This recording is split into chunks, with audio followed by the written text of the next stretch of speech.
ਕੀ ਚਾਹੀਦਾ? ਡੌਗੀ ਚਾਹੀਦਾ। ਕਿਹੜੀ ਬਰੀਡ ਦਾ ਲੈਣਾ ਡੌਗੀ? ਹੈ ਬੋਲੋ। ਜਿਹੜਾ ਚੱਟਦਾ ਨਾ ਹੋਏ।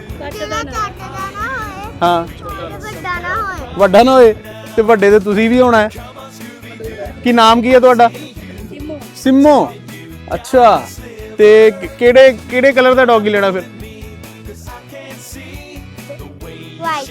ਵਾਈਟ। ਤੇ ਕੋਈ ਪਸੰਦ ਆਇਆ ਇੱਥੇ? ਫਿਰ ਕੀ ਕਹਿੰਦੇ ਪਾਪਾ ਮੰਮੀ? ਨਹੀਂ